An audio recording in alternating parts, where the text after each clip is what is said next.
Lars vom Lederzentrum, guten Morgen. Wir fahren jetzt vom Lederzentrum in den Norden nach Schleswig-Holstein Richtung Kiel, 350, 400 Kilometer, also 4,5 Stunden ohne Stau. Und wir hoffen, dass das so klappt. Und ja, erster Teil zu Besuch wird heute stattfinden. Bin schon ein bisschen aufgeregt und freue mich aber auch, Alexander Graf mal persönlich kennenzulernen. Ihn schon oft im Podcast gehört und jetzt darf ich ihn mal live erleben. Und ja, für euch wird es dann einen seltenen und schönen Mercedes geben. Was genau, werdet ihr dann gleich sehen. Die 4 Stunden werden wir natürlich jetzt im Zeitraffer machen und dann sehen wir uns gleich in der Nähe von Kiel wieder.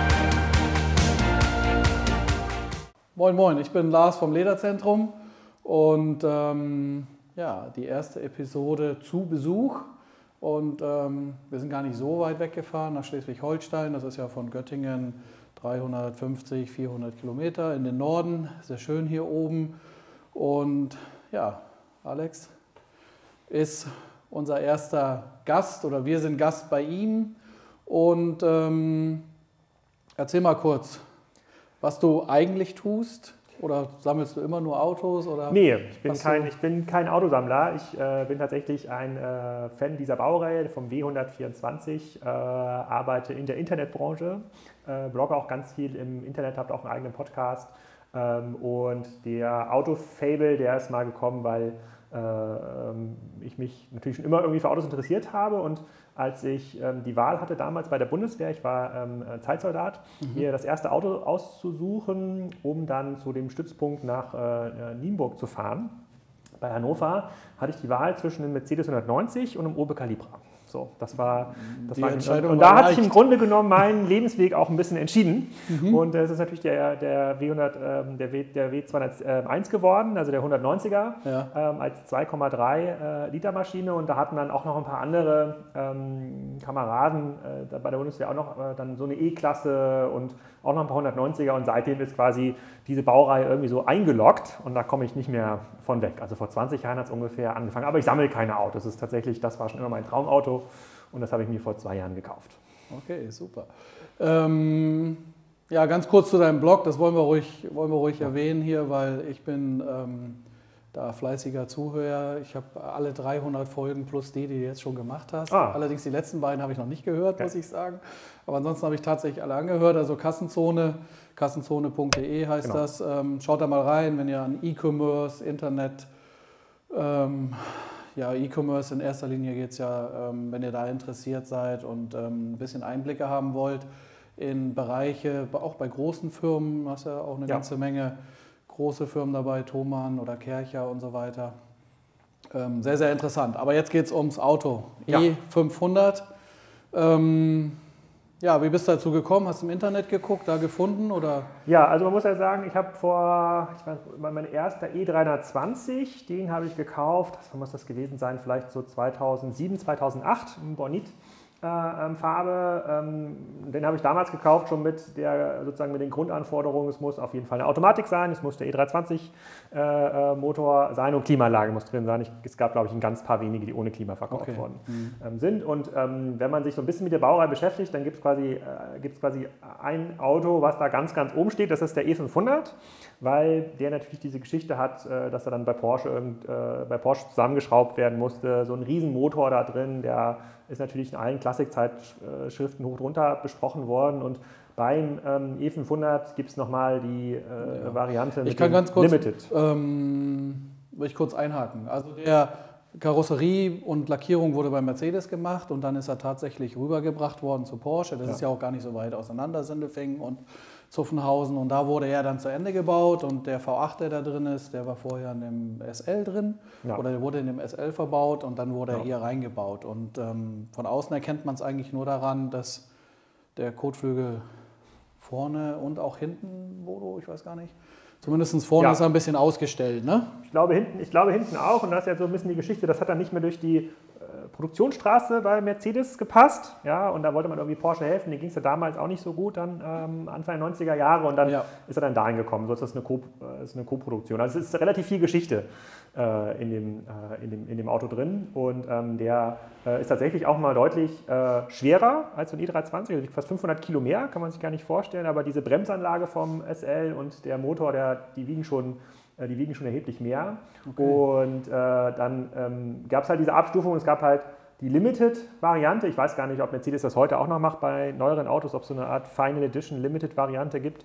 Aber damals gab es ja für viele Autos diese Limited-Variante, dass man dann irgendwie 250, 500 Stück ganz am Ende nochmal produziert hat, die irgendwas Besonderes hatten. Und diese hier gab es halt mit so einem zweifarbigen Leder. Und die musste es dann irgendwann sein. Und dann habe ich mich ich würde sagen, eigentlich vor 5 Jahren auf die Suche gemacht, ob man das irgendwie mal findet. Und natürlich gibt es da ein sehr, sehr volatiles Angebot bei mobile.de, wo man auch immer nie genau weiß, wo kommt das eigentlich her, was sind das eigentlich für Autos. Viele kommen natürlich aus Japan zurück, stehen dann irgendwie auch schon sehr, sehr lange. Und super beliebt in Japan, das Auto. Also das muss man mal, auch unsere japanische Handelsvertretung bietet diesen Service an, also das zu restaurieren wieder als Beispiel. Und das ist schon, also gerade in Japan ist das Fahrzeug extrem beliebt, aber hier in Deutschland gewinnt es ja auch immer mehr an Beliebtheit. Und das Leder ist ja super auffällig auch. Ne? Ja, genau. Und da gab es halt 3 Varianten, Rot, Grün und Grau. Und ich glaube, ich verrate nicht so viel, wenn ich sage, dass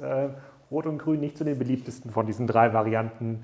Also die sind einzigartig, das kann man sicherlich sagen. Ja. Und dann habe ich mich durch mehrere Foren gekämpft und durch ganz viele Mobile.de-Angebote dann war da mal ein paar Leuten zu Hause, habe dann auch gesehen, wie die Leute Autos sammeln. Das ist ja dann oft so, dass die dann so von dieser Modellgeneration und aus diesen Jahren dann S-Klassen haben, so ein E500 mal da stehen oder so einen alten Volvo, aber eigentlich kaum noch zum Fahren kommen. Und das hier war von einem Sammler, der gar nicht so weit weg ist, auch aus Schleswig-Holstein, der den, glaube ich, 2-mal gefahren hat in den 3 Jahren, wo er ihn hatte, also 2-mal zum TÜV.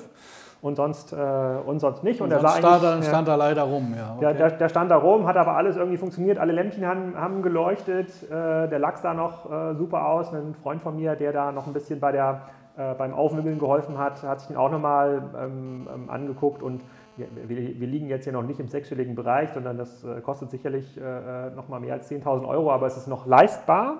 Und dann haben wir gesagt, okay, wenn nicht jetzt, wann dann? Und dann habe ich den genommen. So sollte man das auch bei solchen Autos machen, ja genau. Also wenn sich die Chance ergibt, muss man sie ergreifen. Es gibt nie den richtigen Zeitpunkt. Nee, ganz perfekt ist nie einer und dann jeder hat irgendwie so ein kleines Ding und dann hat man hier noch mal ein bisschen Puffer gehabt, was zu optimieren. Und jetzt wird das Leder optimiert, da freue ich mich natürlich. Jetzt kümmern wir uns ums Leder, genau. Ist ein bisschen Patina schon drauf, ein bisschen Farbabrieb an der Türpappe von der Fahrerseite. Da ist ein kleiner Kratzer, den werden wir wegmachen. Und dann werden wir es pflegen. Ja, vom Alter her ist es so, dass Lederreiniger mild ist völlig ausreichend. Also wir werden mit Lederreiniger mild einmal rübergehen. Bei so zweifarbigen Leder immer keine Bürste nehmen. Also wir empfehlen ja oft bei älteren Autos mit Bürste zu arbeiten, weil man dann schneller und in die Prägung reinkommt. Aber hier läuft man Gefahr, dass man tatsächlich, wenn der Topcoat nicht mehr ganz in Ordnung ist, dass man sich die Zweifarbigkeit runterholt. Also den sollte man immer nur mit dem Schwamm und Lederreiniger mild sauber machen. Und dann gehen wir einmal mit Elephant drüber, lassen das einziehen, polieren das wieder runter und dann machen wir Versiegelung drauf, damit er matt bleibt. Genau. Es gibt Fahrzeuge so aus den 90ern, die durchaus auch ein glänzendes Leder haben oder so, aber der war schon so ein bisschen seiner Zeit voraus vom Interieur, von der Optik her und ist dann eher doch tendenziell matt. Ne? So, und deshalb werden wir den auch wieder matt machen. Elephant ist halt ein Fett, was dann so einen typischen Glanzgrad hinterlässt, was man beim Auto 20 plus eigentlich nimmt. Ja? Aber der ist eher matt, ja. Was hast du denn, du sagtest, es war noch ein bisschen Puffer, was zu machen. Was hast du gemacht hier schon? Ja, also natürlich so die klassischen Verschleißteile vorne an der Zündanlage, das einmal ist ausgewechselt, neu gemacht. Die 6-Zylinder-Varianten, die M104er, die haben ja immer das Problem gehabt mit den Kabelbäumen, das hat er ja nicht gehabt. Also die haben nicht diesen Kabelbaum, der sich zersetzt. Da war also schon viel in Ordnung. Eines der größten Investments hier war sicherlich einmal das ganze Holz aufbereiten zu lassen. Das Holz im Cockpit hatte schon relativ viel Abrieb und wurde auch einmal getauscht und war dann nicht mehr 100%, hat dann nicht mehr übereinander gepasst. Und dann wurde einmal das komplette Holz aus dem Auto, auch ist ja ein Viersitzer, also hinten auch die ganze Kassette mit den Lamellen einmal ausgebaut, komplett neu gebeizt, lackiert. Okay. Und da ist ja, ich weiß nicht, wie viele Lamellen da drin sind, wenn ich jetzt mal so zähle, vorne, hinten, ich würde sagen schon so 50 vielleicht. Ja, schon also schon relativ viel Aufwand glaube ich auch, ja. gewesen. Das hast du hier, wo hast du das machen lassen? Weißt du das? Also ein Freund von mir, der Sebastian Koch, auch aus Schleswig-Holstein, der ist Spezialist für so W124er und hat da wiederum seine ganzen Spezialisten für die ganzen Feinarbeiten an der Hand. Ja. Genau, und der hat das dann in die Hand genommen und hat sich dann darum gekümmert, dass das dann gemacht wird. Das Holz wurde nicht in Schleswig-Holstein gemacht. Ich glaube, das Leder, das Lenkrad wurde ja neu bezogen. Das Holz wurde, glaube ich, auch irgendwo in Niedersachsen gemacht. Das kann ich auf jeden Fall nachliefern. Aber jetzt sieht es genauso aus, wie ich es immer haben wollte. Ja, perfekt. Was wollen wir mehr? Genau. Also Holz ist neu gemacht worden, hast du gerade so beiläufig kurz gesagt, Lenkrad neu bezogen. Lenkrad ist neu gemacht worden, weil natürlich auch da dieser zweifarbige Leder dran ist von den Limited-Varianten. Das war schon ganz schön abgegrabbelt. Der Schaltknauf ist auch neu bezogen worden. Das fässt sich jetzt auch an wie neu, also schön satt, hat auch richtig Struktur da drauf, nicht so fettig. Und jetzt natürlich fährt man das jetzt keine 20.000 Kilometer mehr im Jahr. Da gehen vielleicht irgendwie 3 Tankfüllungen im Jahr durch. Und wer sich du fährst schon. Also wenn wenn's Wetter gut ist, wenn ich mal irgendwie von hier kann man super nach Kiel oder Eckernförde fahren, wenn man irgendwie abends mal Essen holt, dann fahre ich schon total gerne damit durch die Gegend. Also es wird jetzt nicht besonders geschont. Klar, wenn es jetzt irgendwie draußen schneit oder Salz gestreut wird, dann fährt das natürlich nicht. Dann fährt er nicht. Aber ansonsten wird das als ganz normales Auto genutzt. Und ich habe meinen Mechaniker auch hier schräg gegenüber. Der ist hier im Ort 500 Meter weiter. Und das war einer der einzigen. Wir hatten so ein kleines Problem, das wieder alles zusammenzustecken vorne. Ja. Und da wollten dann rund um die Garagen, die da bei Sebastian Koch sind, da wollte keiner ran an den Motor. Also die Leute, wenn man da nicht mehr aus dem Fehlerspeicher alles auslesen kann, wo dann gesagt wird, was man neu einstecken muss, dann trauen sich da viele nicht mehr ran. Und hier ist ein Mercedes-Händler, Lingen heißt der auch noch gelernt hat auf den Maschinen. Der hat sicherlich noch 20, 25 Jahre Arbeit vor sich. Das heißt, so lange habe ich hier jemanden schräg gegenüber, wo ich es mal hinbringen kann, wenn irgendwas kaputt ist. Ja, man muss auch Glück haben. Ne? Genau, da muss man mal Glück haben. Und der Sammler, von dem ich das gekauft habe, meinte, man muss sich halt entscheiden, entweder bastelt man oder man fährt. Und man kann nicht beides machen. Man kann nicht Autoschrauber sein und die ganze Zeit durch die Gegend fahren. Und ich sehe mich eher auf der Fahrerseite, muss ich ganz klar sagen. Ja. Das wäre noch eine Frage gewesen. Bist du jemand, der da selber Hand anlegt oder bist du hier jemand, der sagt, nö, ich mag das Auto und deshalb habe ich es auch und ich möchte es eben ab und zu mal fahren und klar, ist kein Daily Driver, das wäre auch schade eigentlich um so ein Auto, weil man will das ja dann behalten. Also, Wie alt ist er jetzt genau, Baujahr? 94, ich glaube April 94, da wurde die Baureihe gebaut. Ich habe ja noch einen E320 und der wurde dann, das war der letzte, der gebaut wurde, im August 95 und danach ist dann direkt der W210 gekommen, der dann in der Qualität aber nicht mehr ganz mithalten konnte. Ja, es wurde ja dann, darf man das sagen, vor der Kamera, es war ja mal zwischendurch schwierig. Mercedes, ne? Ja, das stimmt. Das stimmt, ja. Aber jetzt ist wieder alles tippitoppi. Ich selber fahre ja auch ein Mercedes, zumindest als mein Leasingfahrzeug, und um von A nach B zu kommen, und das funktioniert alles sehr, sehr gut. Okay, ja, wir haben das im Prinzip schon durchgesprochen, die Schnittbilder habt ihr ja auch gesehen, also ich werde mich auf jeden Fall einmal darum kümmern, dass wir den komplett einmal reinigen. Ist ja nicht wirklich schmutzig, aber dass er halt einmal diese Unterhaltspflege kriegt, dass er für den Frühling fit ist. Und dann machen wir ein bisschen Farbabrieb auf dem Fahrersitz weg, ein bisschen Farbabrieb auf dem Beifahrersitz und diesen Kratzer, und dann können wir uns ja nochmal zur Abnahme wieder treffen. Ja? Machen wir das. Danke erstmal dafür. Danke. Ja, wir sind hier in einer Scheune, damit wir ein bisschen mehr Licht haben. Aber es ist Winter, deshalb habe ich auch eine Mütze auf. So, das ist ja ein zweifarbiges Leder, deshalb werde ich nicht mit der Bürste und dem Reiniger reinigen, sondern ich werde Bürste und Schwamm nehmen, einfach um sicher zu gehen, dass ich hier nichts weiter runterhole. Außerdem ist hier keine textile Verfärbung drauf oder sonst irgendwas, da ist auch nicht Lederreiniger stark notwendig, sondern Lederreiniger mild, völlig in Ordnung. Die Bürste kommt aber trotzdem zum Einsatz, weil hier natürlich Krümel dazwischen sind. Und ich werde erstmal, ausgesaugt ist das Auto schon, das hat der Alex schon gemacht. Wir werden aber nochmal mit der Bürste hier die Krümel überall rausmachen und dann mit dem Lederreiniger mild einmal darüber gehen, dass er wieder schön sauber ist und auch matt ist. Hier werde ich Lederreiniger mild und die Bürste nehmen, um das wieder schön matt zu kriegen. Aber hier haben wir eben auch ein reines schwarzes Leder. Ne? Gut, und dann werden wir uns auch erstmal hier um den E500 kümmern und dann später um den 320, der, wenn ich das richtig gesehen habe, schwarz einfarbig ist. Ne? Oder? Ja, ist er. Gut, also dann viel Spaß beim Zugucken. Das gleiche machen wir übrigens auch mit der Türpappe, Türgriffe und hier oben. Das werden wir alles mit Lederreiniger mild und Schwamm reinigen. So. Ja, und wenn man das so schwungvoll macht, dann reinigt man gleich noch mehr mit, als man möchte. Genau, und trotzdem abwischen.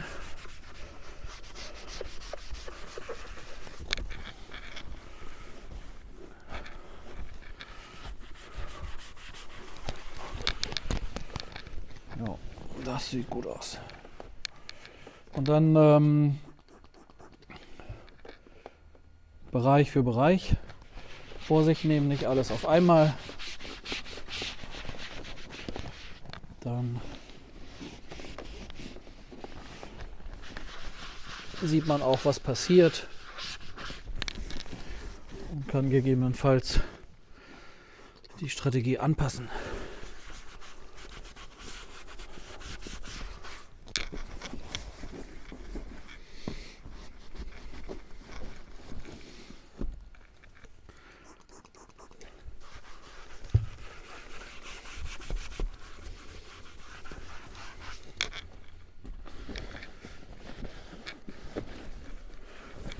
Das Lenkrad, auch wenn es neu ist, das werden wir trotzdem einmal mit Lederreiniger mild abwischen. Einfach um eventuelle Verschmutzungen oder so, ja, vom Anfassen schon was drauf ist, weil da will ich nachher nochmal Versiegelung drauf machen, dass das gleich von Anfang an gut geschützt ist und dann für die kommende Saison bereit ist, ne?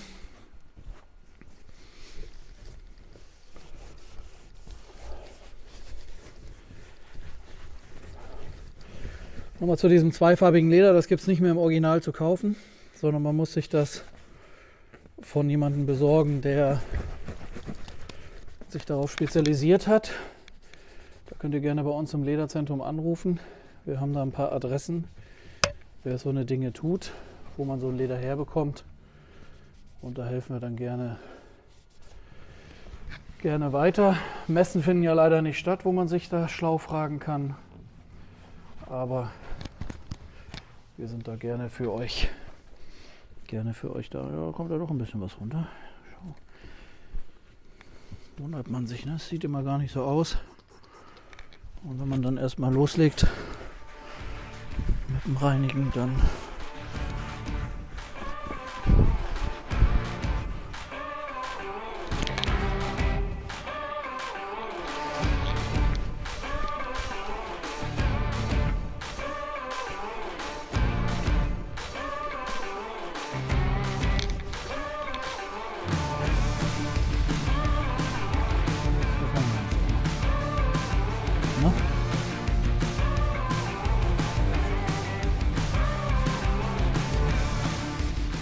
schon sehr zurückhaltend, diese Zweifarbigkeit hier, das ist wirklich ein sehr gediegenes Modell, ne, muss man sagen.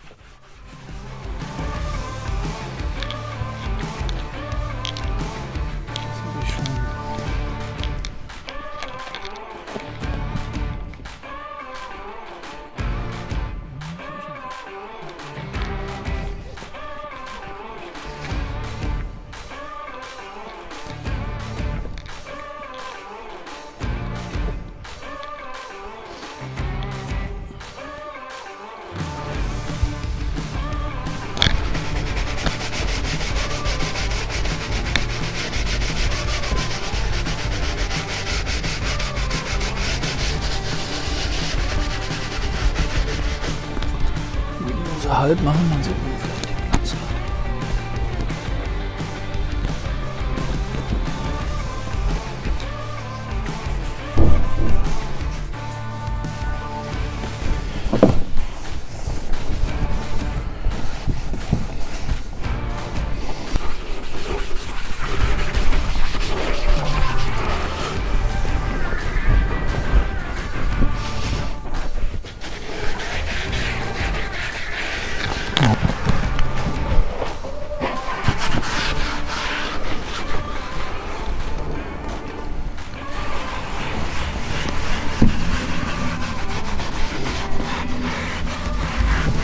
Noch was zeigen, was ich sensationell finde. Und zwar ist das Bordbuch, also da, wo die Unterlagen drin sind. Hier ist noch das Mercedes-Emblem, ist das mal so einmal falten. Selbst das Bordbuch ist echtes Leder und in diesem besonderen zweifarbigen Farbton auch gemacht. Also finde ich sensationell. Werden wir auch gleich noch reinigen. Ja, und wie es dann so ist, wenn man das Auto sauber macht, wenn man es reinigt, dann sieht man, hier ist auch ein bisschen Farbabrieb an den Kunststoffteilen. Das werde ich auch gleich nochmal machen. Hinten auf der Rückseite der Fahrersitz-Rückenlehne sind auch ein paar Beschädigungen. Es gibt vielleicht Kinder hier im Haus, die danach geholfen haben oder wie auch immer. Gut, das Auto hat ja auch schon ein bisschen Lebensdauer auf dem Buckel. Auf jeden Fall, da müssen wir auch noch mal ran. Und auch hier gibt es von Fingernägeln, Tür zumachen, ein paar Beschädigungen, die machen wir auch gleich weg. Genau, jetzt noch Beifahrersitz sauber machen und dann bin ich mit allem einmal durch. Also die Mappe wollte ich noch sauber machen. Das machen wir auch eben. Einmal so von außen, ne? Wir werden hier nicht alles rausnehmen, geht uns nichts an. Aber einmal so von außen wollen wir das doch reinigen und ich werde dann nachher auch einmal Elephant drüber machen.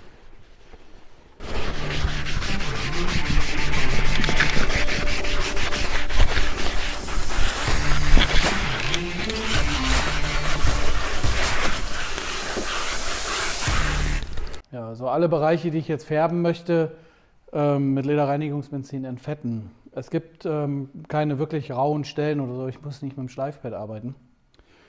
Wäre allerdings aber auch bei so einem zweifarbigen Leder sehr, sehr vorsichtig mit dem Schleifpad. Würde eher ein Polierpad nehmen, also das rote, und das ein bisschen glatt machen, wenn es sein muss. Aber ja, ich habe Glück, ist alles nicht rau. Kann also die Stellen, die ich jetzt nachfärben möchte, die entfette ich jetzt einmal alle. Also ich entfette nicht das alles, sondern nur die Bereiche, wo ich färben möchte. Und ich werde auf dem Fahrersitz ein bisschen Lederfresh verwenden, damit die Zweifarbigkeit bleibt, beim Beifahrersitz auch. Hier an der Türpappe werden wir mit einem kleinen Pinsel arbeiten, also gar nicht mit Airbrush, um die Kratzer wegzumachen, das gleiche an der Beifahrertür. Und dann werde ich nochmal mit der Airbrush-Pistole, deshalb liegt die hier schon auf dem Boden, die Rückseite der Rückenlehne, Fahrersitz, wo ein bisschen Farbe fehlt, bearbeiten und dann Einstiegswange. Alex ist zwar sehr groß, deshalb ist die Rückenlehne hinter der B-Säule. Er rutscht dann nicht drüber, er rutscht eher über die B-Säule, deshalb ist hier auch wenig Farbabrieb, aber ein bisschen Farbabrieb ist trotzdem da. Das werden wir auch gleich nochmal mit Lederfarbe Airbrush. Dann werden wir da, wo wir Lederfarbe gemacht haben, Topcoat auftragen, 2% Vernetzer. Da, wo wir mit Fresh gearbeitet haben, keinen zusätzlichen Topcoat, sondern da werde ich dann mit Lederversiegelung arbeiten, beziehungsweise vorher Elephant und dann Lederversiegelung. Aber erstmal entfetten.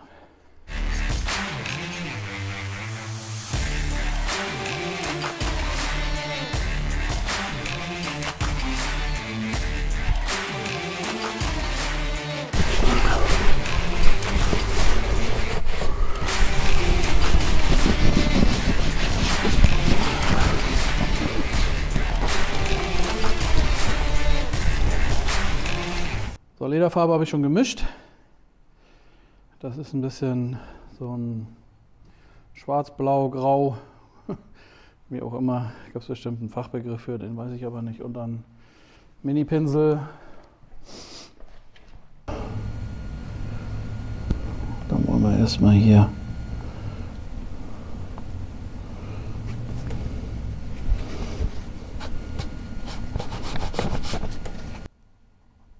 also ich habe die Farbe ein bisschen mit Topcoat noch verdünnt, damit die ein bisschen transparenter ist, weil das ist eben ein zweifarbiges Leder. Hier sind überall so Punkte, Sprenkel drauf, dann diese harte Kante, was ja typisch ist für diese Ausstattung.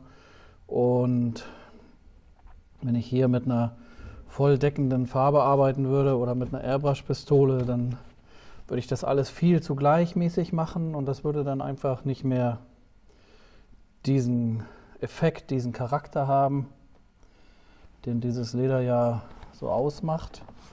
Deshalb trage ich die Farbe immer ein bisschen auf, um die Stellen, wo halt wirklich Farbe fehlt, nachzufärben und dann retuschiere ich das weg. Das ist ein bisschen so, wie wenn man antike Bilder restauriert, dann wird auch erst gereinigt, sehr sorgsam, dann wird ein Leinöl aufgetragen und dann retuschiert man nur die Stellen, die einfach so Farbfehlstellen haben. Bisschen vorsichtig und dann kriegt man ein schönes gleichmäßiges Bild. Die Beschädigungen, Alex hat das Pixelfehler genannt, ich finde einen ganz schönen Begriff eigentlich dafür. Dann ist dieser Pixelfehler weg und es hat trotzdem seinen Charakter. Das Auto ist ja 24 Jahre und das darf man ihm auch ansehen, finde ich. Natürlich soll er gut gepflegt sein. Aber das ist er ja. Gut.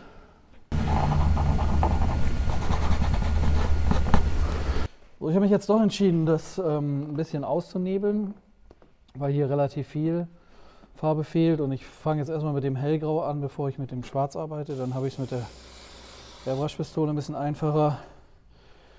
Ich stelle hier so die Farbmenge ein bisschen ein. Und es ist fresh, was ich jetzt sprühe. Es ist nicht Lederfarbe, sondern fresh. Und jetzt ist halt die Kunst, weniger ist mehr. Bei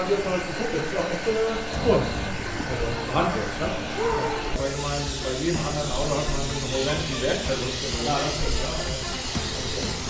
Aber wir sind auch, glaube ich, in der Generation, wir sind nicht andere. Meine Kinder haben hier nachher nochmal Autos produziert.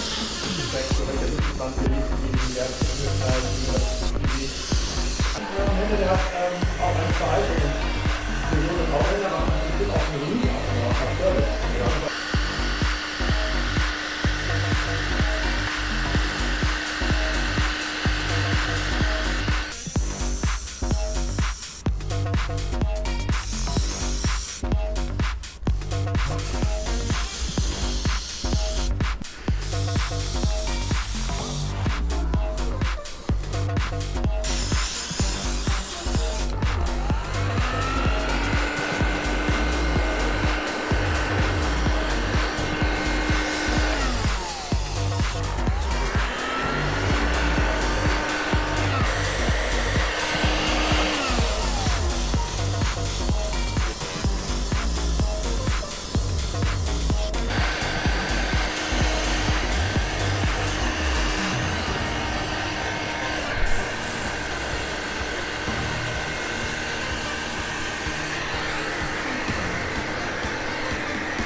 Ja, das Auto ist älter als 12, 13, 14 Jahre, ist älter als 20 Jahre. Es ist im guten Zustand, das Leder ist auch noch weich und geschmeidig, aber nichtsdestotrotz sieht man schon so ein bisschen, dass es gerne Pflege haben möchte. Protektor wäre mir da zu wenig, deshalb Elephant. Wir sind hier in einer Scheune, hier sind so 10 Grad und da ist das natürlich sehr fest und dickflüssig. Da kann man einfach Ich habe jetzt einen Industrieföhn, aber man kann auch einen normalen Haartrockner nehmen, das ein bisschen weicher machen und dann kriegt man das einfach leichter in den Lappen rein, den schön durchkneten und dann kann man das gleichmäßig auftragen.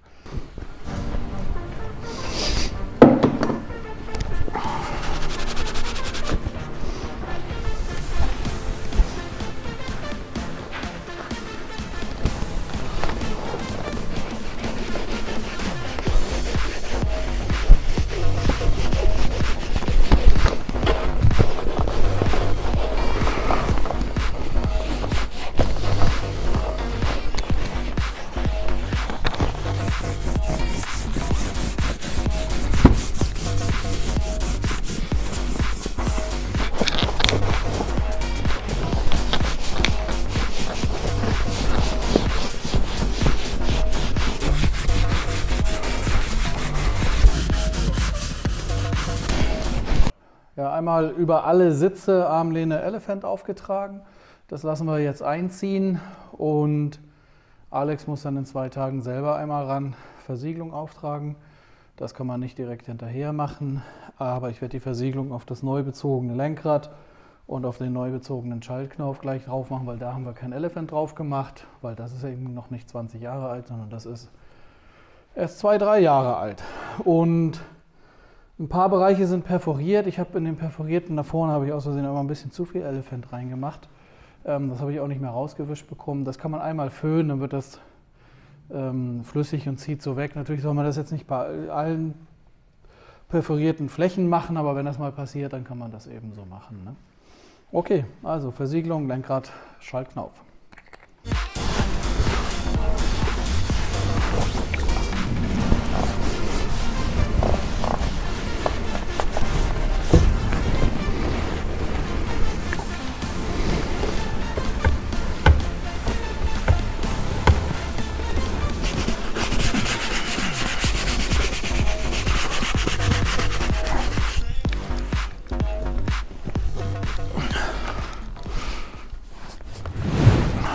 So, jetzt dürfen wir dichter zu. Jetzt dürfen wir dichter, auf genau, jeden Fall. Wir haben beide eine Maske auf. Vorher haben wir uns bewusst auseinandergestellt. Ganz kurz, ich habe nichts zu dem Raum gesagt. Wo sind wir hier? Wir sind hier im Putzraum. Hier werden Pferde geputzt. Das hat mein Schwiegervater damals mal gebaut. Hier sind noch so 2, 3 Pferdeboxen und steht noch ein Pony. Okay. Und wenn das dreckig ist, dann kommt das hier rein und wird abgespritzt mit Wasserschlauch. Okay, perfekt. Ja, ist ja Luxus, ne? Das ist ja perfekt und dann können wir auch Pferdestärke. Genau, putzen, ne? genau, So genau. ist das. Okay, ja, also wir haben den E500 mit sehr viel Liebe behandelt. So habe ich das zumindest versucht und den E320. Genau. Ich hoffe, ich sage das richtig, genau. Die Zuschauer, die mich kennen, die wissen, dass ich nicht so ganz sattelfest bin. Deshalb habe ich immer Bodo mit dabei. Das ist Mercedes. Danke. Ja. Dankeschön. Ja, ich bin besser im Fahren als im Wissen, was es ist. So, und ja, Fazit? Ja, sieht mega aus. Sieht aus wie neu. Hätte ich fairerweise nicht gedacht, dass das geht. Also insbesondere, weil es halt zweifarbiges Leder ist. Oder ich weiß gar nicht, wie man diesen Lederlook nennt. Aber dieses mehrfarbige und trotzdem da große Kratzer rausmachen, sodass man das eigentlich nicht mehr sieht, finde ich faszinierend, dass das funktioniert hat. Ja, das hat deshalb funktioniert, weil wir eben nicht mit Lederfarbe gearbeitet haben, sondern mit Leder Fresh, was ein leicht transparentes Produkt ist und das nicht alles überlagert. Aber man muss natürlich schon aufpassen, dass man keine Flecken macht oder so. Also dass wenn man eine klassische Deckfarbe nehmen würde, würde man eben Flecken machen und mit dem Fresh kriegt man das dann so hin. Ein bisschen Übung kommt da auch noch mit dazu. Macht das ja schon 1, 2 Jahre und ja, aber ja, Ziel ist erreicht, du bist damit zufrieden? Sehr zufrieden. Das Genau. ist halt dieser Look, die Leute, die ein bisschen älter sind, können sich das noch vorstellen. Früher hat man diese T-Shirts in diesem Baltic-Design gemacht. Die hat man dann einmal so gewrungen und hatten diese Streifen drauf, so sieht dieses Leder ja aus. Und wenn man sich mal vorstellt, wenn so ein Ratscher drin ist in so einem T-Shirt, ist auch schwer, das wieder hübsch zu machen. Aber schon krass auf jeden Fall, ziemlich cool. Ja, und dann haben wir es halt noch komplett einmal gereinigt und gepflegt. Das ist so die Unterhaltspflege, die man alle 6 Monate oder wenn ein Auto so selten gefahren wird wie das, mindestens alle 12 Monate machen sollte. Elephant drauf, weil das Auto eben älter ist als 12, 13 Jahre. Und Lederversiegelung darfst du dann in 2 Tagen drauf machen, wenn du magst. Mache ich. Um den Farbabrieb zu schützen. Ja, genau. Ja, vielen, vielen Dank, dass du das mitgemacht hast. Vielen Dank für euren Besuch. Und ja, hoffe, dass wir vielleicht mal im Jahr mal wieder vorbeischauen können, gucken, wie er dann so aussieht. Und bist ja nicht so weit von uns weg oder du kommst mal zu uns. Ja, genau. Und dann Ausfahrt auf jeden Fall. Ja, das auf jeden Fall. Vielen Dank fürs Zuschauen. Alex, nochmal vielen Dank, dass du das mitgemacht hast. Und ja, zweite Episode kommt dann in einer Woche.